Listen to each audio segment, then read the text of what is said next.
വെറുമൊരു സിനിമാ നടി എന്നതിലും ഉപരി മലയാളി പ്രേക്ഷകർക്ക് കുടുംബാംഗത്തെ പോലെയാണ് മഞ്ജു വാര്യർ.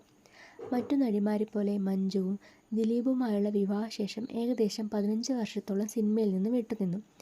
എന്നാൽ ഇരുവരും വേർപിരിഞ്ഞതിനു ശേഷം നടി വീണ്ടും സിനിമയിൽ സജീവമാകുകയും ചെയ്തു. ഇപ്പോൾ ദിലീപിൻ്റെ സിനിമയുടെ പൂജയിൽ പങ്കെടുക്കാനെത്തിയ മഞ്ജു വാര്യരുടെ പഴയ ഫോട്ടോകളാണ് സോഷ്യൽ മീഡിയയിൽ വൈറലാകുന്നത്.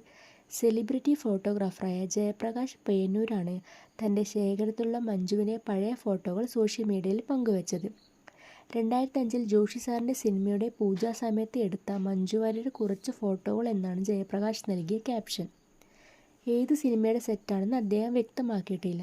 ലയൺ അല്ലെങ്കിൽ ജൂലൈ 4 ഇതിലേതെങ്കിലും ഒരു സിനിമയാകാനാണ് സാധ്യത എന്നാണ് ആരാധകരുടെ കമൻറ്റുകൾ. യാതൊരു ആഡംബരങ്ങളുമില്ലാത്ത ഒരു തനി നാടൻ ഭാര്യയായിരുന്നു മഞ്ജു അന്ന് എന്നത് ഫോട്ടോകളിൽ നിന്നും വ്യക്തമാണ്. അതുപോലെ നടിയുടെ അന്നത്തെ നിഷ്കളങ്ക ചിരി ഇന്നില്ല എന്നും ആരാധകർ പറയുന്നു. നീളൻ മുടി വിടർത്തിയിട്ട് നെറുകിൽ നിറയെ സിന്ദൂരവും അണിഞ്ഞ് പൊട്ടിച്ചിരിച്ച് നിൽക്കുന്ന മഞ്ജുവാണ് ഫോട്ടോയിലുള്ളത്. ഒരു തരത്തിലുള്ള മേക്കപ്പും ഇല്ലാതെ തന്നെ ഫോട്ടോകളെല്ലാം അതീവ സുന്ദരിയായിരിക്കുന്നു താരം. ഇന്നത്തെ മഞ്ജുവിൻ്റെ മുഖത്തിന് ഈ നിഷ്കളങ്കമായ ഭാവം ഉണ്ടോ എന്ന് സംശയമുണ്ട് എന്നും ആരാധകർ പറയുന്നു.